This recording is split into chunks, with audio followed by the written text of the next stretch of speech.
জীবন জীবিকার তাগিদে অনেকেই পাড়ি জমান বিশ্বের বিভিন্ন দেশে। অন্যান্য দেশের তুলনায় খরচ কম থাকায় বেশিরভাগ মানুষই প্রবাসী হিসেবে বেছে নেন মালয়েশিয়াকে। তবে এই মালয়েশিয়ায় গিয়ে কাজ না পেয়ে ফিরে আসতে হয় অনেককে। এতে অনেক ভোগান্তিতে পড়তে হয় প্রবাসীদের। এবার মালয়েশিয়ায় কলিং ভিসায় গিয়ে কাজ ও খাবার না পাওয়া ২১ বাংলাদেশের নিয়োগকারী কোম্পানির বিরুদ্ধে তদন্ত করে ব্যবস্থা নিচ্ছে দেশটির অভিবাসন বিভাগ।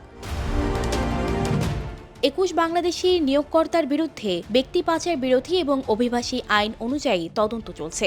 এছাড়া ইতোমধ্যে যেসব নিয়োগকর্তা শ্রমিক এনে কাজ দিতে পারছে না, তদন্তে অপরাধের প্রমাণ পাওয়া গেলে তাদের লাইসেন্স বাতিল সহ দেশটির প্রচলিত আইনে সর্বোচ্চ ৩০ বছর অথবা যাবজ্জীবন কারাদণ্ড হতে পারে বলে জানিয়েছে সংশ্লিষ্ট কর্তৃপক্ষ। ইমিগ্রেশন ডিপার্টমেন্টের মহাপরিচালক দাতুক রুসলিন জুসো এক বিবৃতিতে জানান, তদন্তে দোষী সাব্যস্ত হলে নিয়োগকর্তার ৩০ বছর কারাদণ্ড বা যাবজ্জীবন কারাদণ্ড হতে পারে এবং মানব পাচারের আরও গুরুতর অপরাধে বেত্রাঘাতও দেয়া হবে। প্রবাসীদের অভিযোগ ও গোয়েন্দা তথ্যের ভিত্তিতে সেলেঙ্গোর রাজ্যের বন্দর নগরী কেলাং থেকে কলিং ভিসায় গিয়ে কাজ না পাওয়া ২১ বাংলাদেশিকে উদ্ধার করা হয়। উদ্ধারকৃত ২১ বাংলাদেশির বয়স ২০ থেকে ৪০ বছরের মধ্যে বলে জানা গেছে। শোষণের শিকার হয়ে মানবেতর জীবনযাপন করা ওই ২১ বাংলাদেশি শ্রমিকদের সবার কাছে বৈধ ওয়ার্ক পারমিট, ট্রাভেল ডকুমেন্টস ছিল।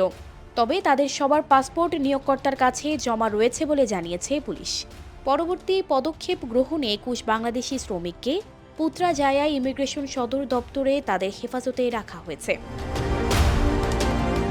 শ্রমিকদের অভিযোগ, তারা কলিং ভিসায় মালয়েশিয়ায় আসার ৬ মাস গেলেও এখনও পর্যন্ত তাদের কোনো কাজ দেয়া হয়নি।